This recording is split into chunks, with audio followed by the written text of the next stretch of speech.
이번 발표에서 제가 부여받은 주제가 바로 대외교류로 본 제주기와입니다. 목차를 살펴보면 머릿말로 시작을 해서요. 기록에 보이는 제주기와, 탐라기와의 대외교류는 어떠한가를 먼저 살펴보도록 하겠습니다. 그리고 나서 그 대외교류 속에서 제주기와를 한번 바라보도록 하고요. 맺은말로 마무리를 짓도록 하겠습니다.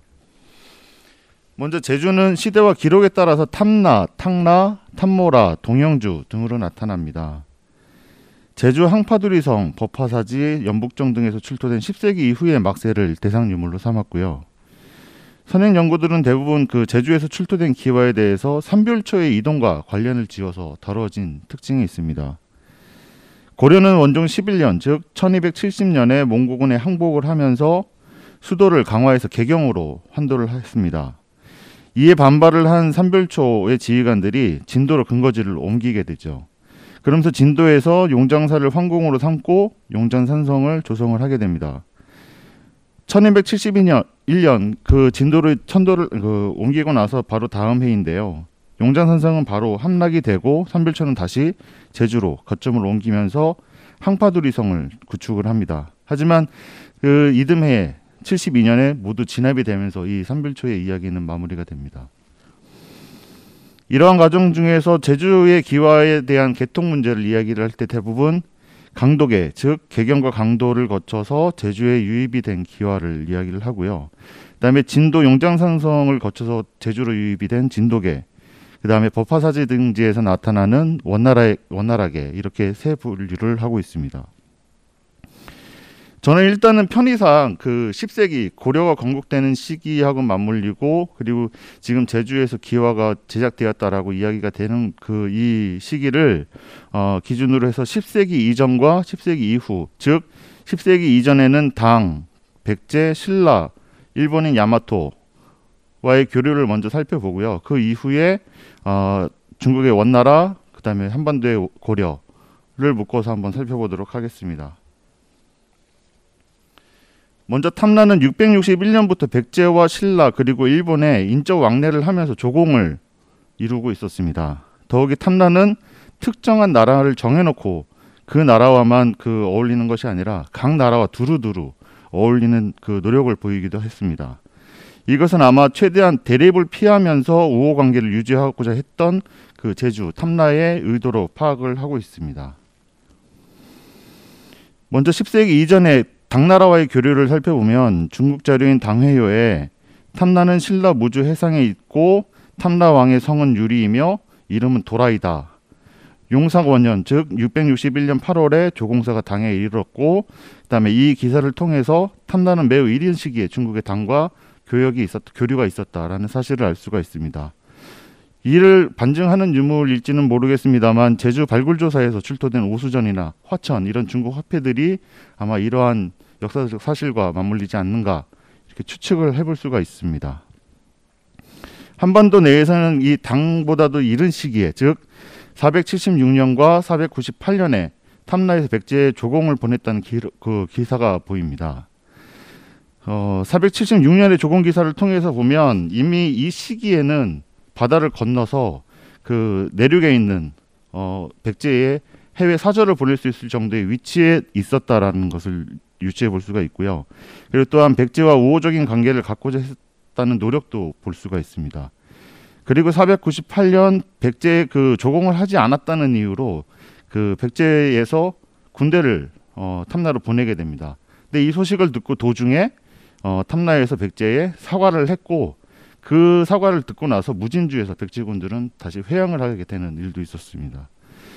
중국 위서에 보면 589년에 수나라의 배가 표류를 하다가 탐라에 도착을 했고, 이를 알게 된 백제인들이 후하게 대접을 해서 돌려보냈다. 그리고 이것을 감사히 여겨서, 고맙게 여겨서 수나라에서는 백제의 입공을 면회해줬다라는 기록들로 봐서는 국제사회에서도 역시 탐라와 백제가 우호적인 관계에 있었다, 밀접한 관계에 있었다라는 걸 인식하고 있지는 않았나, 이렇게 생각을 할 수도 있습니다. 신라와의 교류는 삼국사기를 통해서 알 수 있는데요. 662년에 탐라국주 자평인 도동읍률이 항복을 하게 됩니다.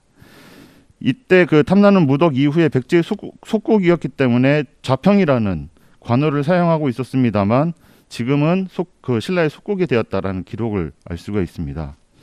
그리고 그 이후에 679년과 801년에 신라와 탐나는 각각 이제 사절을 보내면서 사신을 보내면서 왕래를 하는 기사도 볼 수 있습니다. 근데 재밌는 것은 아까 말씀드린 대로 661년에 그 당에 사신을 보내면서 다시 동시에 일본에도 조공을 보내는 기록을 찾아볼 수가 있고요.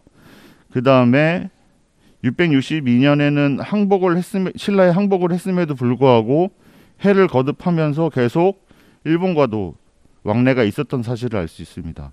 특히 주목되는 부분은 679년 신라의 복속 관계를 다시 복원하기를 원하면서도 일본에 사람을 보내서 그 사신은 일본의 수도까지 향하게 하는 그런 일이 있었는데요. 이 시기를 잘 살펴보면 679년은 사천왕사가 건립되는 시기이면서 3년 뒤에 가문사를 축조를 하죠. 근데 그 가문사의 특징 중에 하나가 건립 이유가 바로 일본으로부터 신라를 막기 위해서 호국불교를 펼친 도장 아닙니까? 근데 이러한 국제적 정치적 사회에서 긴장 관계를 갖고 있는 신라와 일본을 서로 우호 관계를 맺고자 했었다라는 그런 이야기는 긍정적인 면에서 보면 서로 그냥 대립하지 않고 좋게 지냈으면 좋겠다. 그리고 이러한 사실이 사실 나중에 보면 그렇기 때문에 탐나의 기와에 보면 그 어떤 특정한 요소들이 아니라 두루두루 그냥 나의 그 편의에 의해서 내가 좋은 것들은 그냥 조금씩 영향을 받았을 수도 있겠다라는 그런 생각이 가능하게 되지 않나 이렇게 생각을 합니다. 10세기 이후에 대외교류를 살펴보면 고려와의 그 교류입니다. 10세기 이후에는 탐나의 대외교류는 고려하고 주를 이루게 됩니다. 특히 그 제주 기와의 시작과 관련을 해서 고려는 평가되고 있죠. 특히 고려는 삼별초와의 관계를 통해서 제주 기와의 개통 문제까지 다뤄지게 되는 그런 나라입니다. 고려사에 보이는 탐나와 고려의 기사는 모두 26건이 확인이 됐습니다. 뭐 더 있을 수도 있습니다만 제가 확인한 결론으로는 26건이었습니다. 그 내용은 대부분 조공과 관작을 받는 내용으로 이루어져 있는데요. 1105년에는 제주가 고려의 탐나곤으로 지정이 되는 기사를 통해서 이를 통해서 그 탐나를 독립된 나라로 조공을 하는 나라로 인정하는 그 설하고 아니면 고려의 지방 행정 단위로 이렇게 보는 설로 나뉘게 됩니다. 근데 뭐 어찌 되었든 사실 그 고려의 그 직접 간접적 영향을 받았다라고 생각을 하는 데는 크게 무리는 없을 거라고 생각이 됩니다.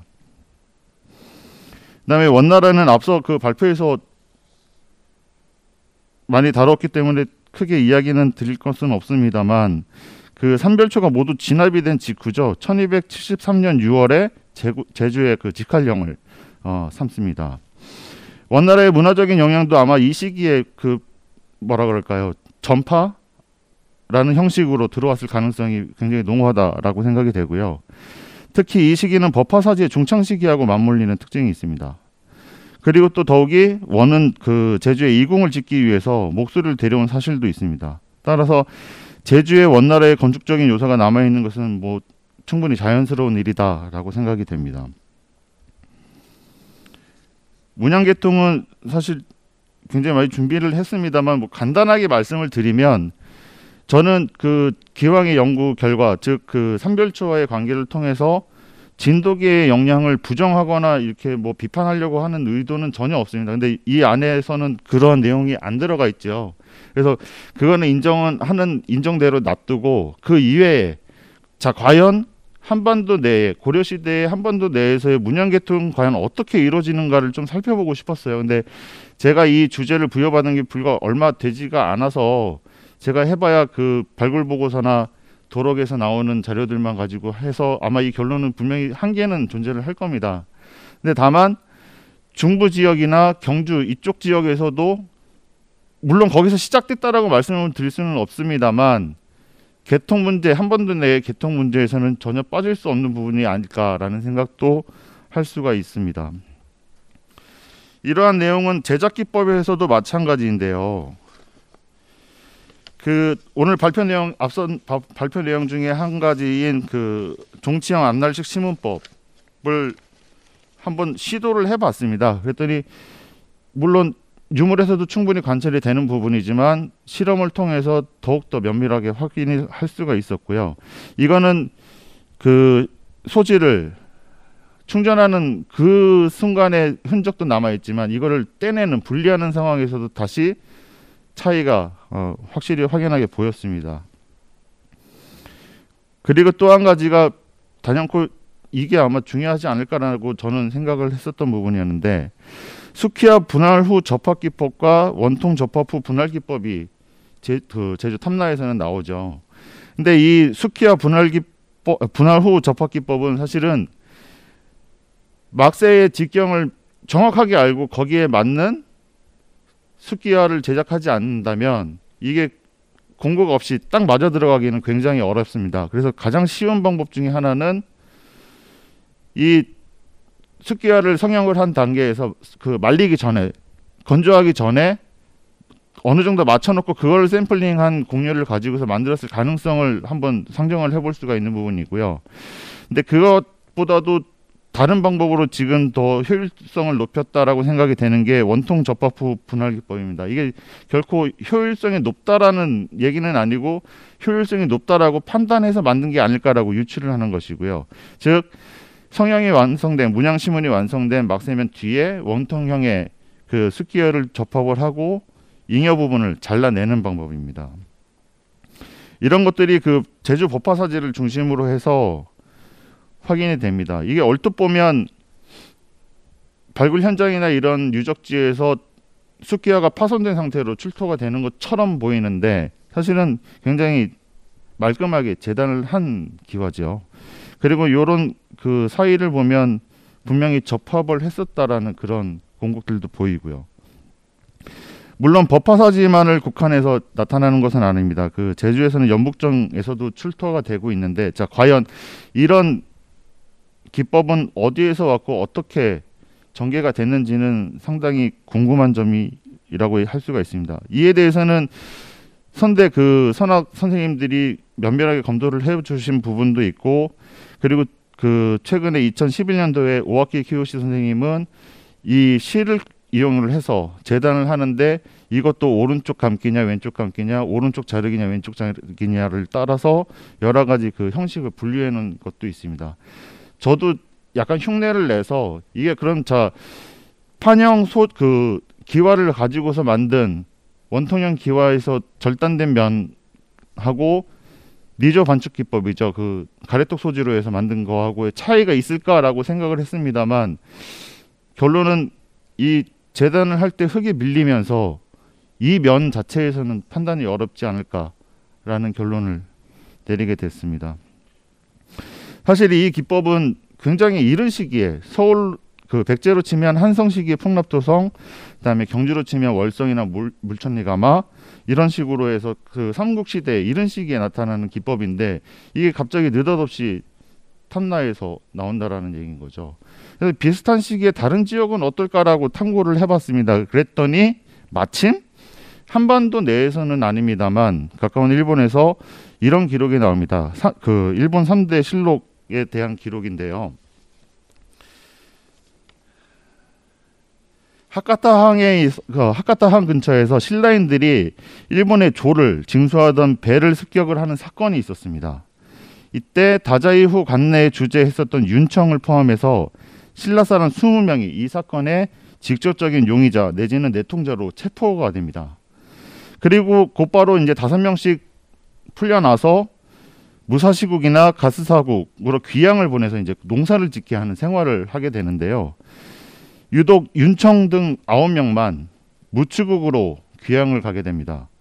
그러면서 귀양을 가게 되면서 이들이 그 기와를 만들던 경험, 그다음에 그 자신들의 능력, 실력들을 어필을 했고 이것들이 증명이 됐었던 모양입니다.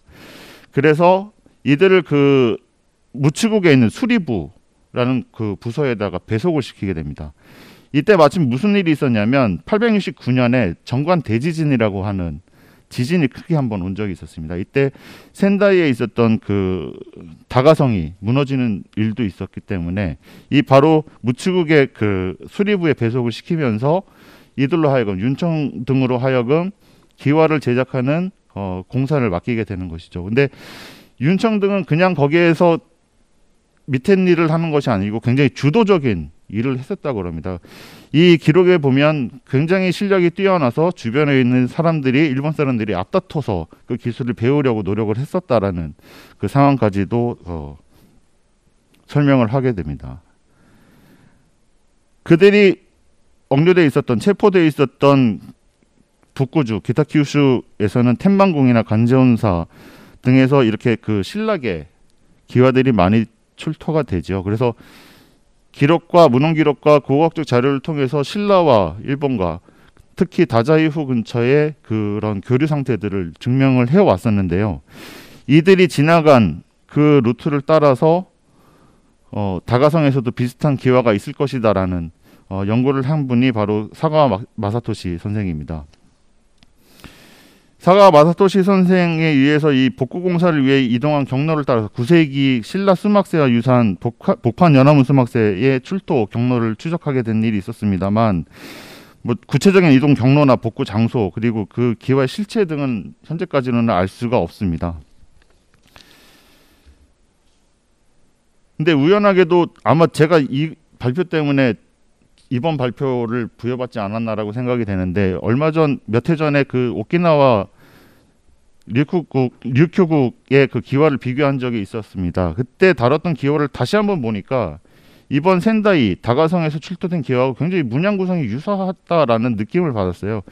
예를 들면 복판 형식으로 이렇게 단순화되기는 했습니다만 복판 형식의 그 연화문 수막세를 배려를 하고 그 안에 이렇게 장식을 넣은. 근데 오키나와에서는 이거를 원전문으로 해서 스탬프식으로 찍어서 표현을 했더라고요. 어쨌든 이 전체적인 표현 방법은 비슷하고 오히려 오키나와의 우라소이성 같은 경우는 방구형의 자방을 두면서 고려적인 느낌이 훨씬 더 물씬 풍긴다라는 생각이 들었습니다. 그도 그럴 것이 오키나와에 있는 류큐국에 있는 그 우라소이성에서 출토된 기와 중에서는 계윤형 고려 와장조라고 하는 계윤형 즉 그 12세기에 고려의 뭐 장인인지 고려 기와를 가져왔는 했는지는 모르겠습니다만 고려에서 기와를 만들었다라고 명문이 들어가 있는 그 기와가 출토가 되죠. 그래서 아마 그 고려에서 직접적인 연관이 있는 기와들이 아니면 기와를 만드는 장인들이 류큐국의 그 수리성의 기와를 제작했을 것이다. 그래서 그 기와들은 대부분이 12세기 언저리일 것이다라는 연구 결과들이 있습니다. 어쨌든 방금 말씀드린 그 센다이의 다가성의 문양 구성과 류큐국의 기와의 그 문양 구성이 닮아 있다라는 점 하나를 먼저 말씀을 드리고요. 그리고 거기에서 그 다가성에서 약 자동차로 1시간 거리에 있는 이번에 공교롭게도 후쿠시마 원전 사태가 있었던 바로 그곳입니다. 아마 정관 대지진도 그 대지진 때문에 피해를 입었었는데 제가 이번에 조사를 갔을 때도 바로 그 후쿠시마 원전 폭발 직후였었거든요.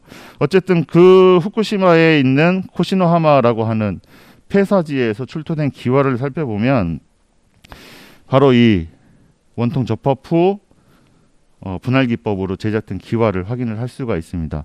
물론 오키나와에서 만든 류큐국에서 만든 슈리성의 기와에서도 얼핏 보면 비슷한 것이 있습니다만 이거는 아까 말씀드린 차이점 중에 하나인 그 스키와 분할 후 접합 기법에서 보토를 덧대고 그거를 자른 것이기 때문에 엄밀히 말하자면 코시노하마 폐사라든지 탐라에서 나오는 원통 접합 후 분할 기법으로 제작된 기와와는 차이가 있습니다. 방금 말씀드린 그 코시노하마 폐사에서는 그 사엽 연화문 수막세 이외에도 거의 대부분의 수막세가 바로 이 원통 접합 후 분할 기법으로 제작이 되어 있는데요. 이 기와 같은 경우는 지금 보이시는 바대로 접합 이후에 칼을 대서 절개를 한 흔적도 남아 있습니다. 이 코시노하마 폐사에서 나온 문양을 한번 살펴보면 제일 큰 특징이 이제 사엽 연판으로 구성이 됐다라는 점, 그다음에 그 안에는 이렇게 꽃술이 표현되어 있다라는 점, 두 가지를 이야기를 드릴 수가 있는데요. 이 꽃술 같은 경우는 남활요초로 편연이 되고 있는 제천 장락사지에서 출토된 기와하고 어쨌든 이미지가 비슷하다, 모티브가 비슷하다라는 말씀을 드릴 수 있고, 그다음에 한반도 내에서는 영동 계산리 유적이나 부산 만복사지에서 출토된 남활요초 혹은 고려시대의 수막새와 사엽 연암원 수막새의 공통점을 지니고 있다라는 말씀을 드릴 수가 있습니다. 물론 이러한 유사점을 가지고서 직접적으로 영향관계에 있다 내지는 교류관계에 있다라고 말씀을 드릴 수는 없지만, 가장 비슷한 시기에 제작된 기와가 이 언저리의 기와들이 아닐까라는 것을 말씀을 드리고 싶습니다. 지금 5분 사인이 나와서 재빠르게 마무리를 짓겠습니다. 그래서 지금 말씀드리는 것은 제가 이만큼 조사를 했고 이만큼의 연구 결과가 있습니다 해서 하나 덧붙여서, 자, 선생님들 각자 연구하시는 그 시대와 각자 연구하시는 지역의 기와들과 함께 한번 계보를 그려보면 어떨까요? 라는 부탁 말씀을 드리고 싶은 마음이 사실은 가장 큽니다. 제가 지금 확인한 것으로는 뭐 영향관계, 유사관계라고 표현을 했습니다만, 어쨌든 선으로 이어놓은 이 지역 안에서 선생님들이 이후에 토론 시간 내지는 이후에 의견 내지는 그런 어떠한 활동들이 있으면 이 안에가 촘촘히 다져지지 않을까라고 생각이 됩니다. 다만 이번 조사를 하면서 몇 가지 궁금한 점이 있었어요. 그 궁금한 점을 이제 맺은말로 대신을 하고자 하는데요. 항파두리성 출토 기와 이전의 기와에 대한 가능성은 없느냐라는 것이 첫 번째입니다. 왜냐하면 뭐 다들 아시다시피 삼별초는 1270년에 봉기를 해서 그 해에 진도로 거점지로 옮기고, 그 다음에 다시 1년 뒤에 1271년에 제주로 거점을 옮기고 다시 1년 9개월 만에 진압이 되지 않습니까? 그럼 아무리 잘 생각을 해서 모든 가능성을 다 열어놓고 생각을 해서 봉기 시점부터 최종 후퇴지는 제주다라고 생각을 하고 그때부터 항파두리성을 축조하기 시작을 했었더라도 불과 3년밖에 안 된다라는 거죠. 자, 과연 3년 만에 얼마만큼의 중심 건물들을 축조했을까? 그리고 잘 아시다시피 기와는 건물 축조의 마지막 공정에서 비로소 원쳐지는 거지 않습니까? 그래서 과연 1년 만에 내지는 3년 만에 이게 실현 가능했을까라는 것이 첫 번째 궁금증입니다. 예를 들면 법화사지에서 출토된 명문화를 보면 중창부터 완료까지 11년이 걸렸다는 얘기가 있죠. 근데 이 11년이 걸린 거에 대한 또 반대 저희 의견 중에 하나가 자재 수급이 어렸을 거다라고 얘기를 하는 것이 있는데, 1058년 기록을 보면 문종 12년입니다.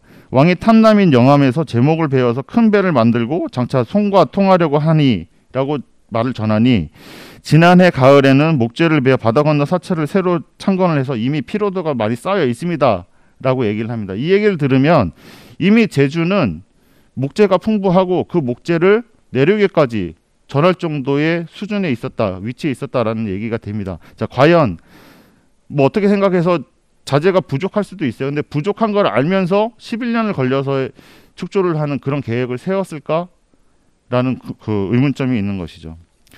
두 번째는 육지 생산 기와의 직접 수송에 대한 자료가 부족하다.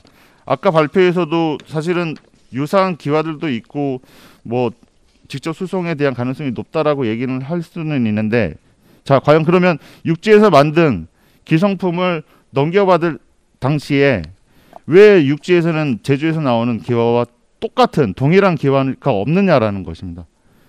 그래서 그게 먼저 해결이 돼야 그 전제를 가지고 직접 수송에 대한 이야기가 풀어져 나가지 않을까라는 생각을 하고요. 그다음에 와통 접합부 분할기법에 대해서는 갑자기 사라진 이 기법이 왜 느닷없이 탐라에서 제주에서 나왔느냐라는 것에 대해서 첫 번째 우연의 일치인가? 보편적으로 사용되는, 하지만 전혀 보편적이지 않았던 기술이었죠.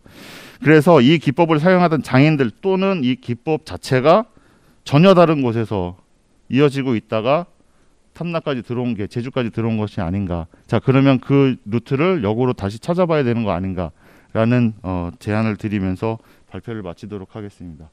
감사합니다.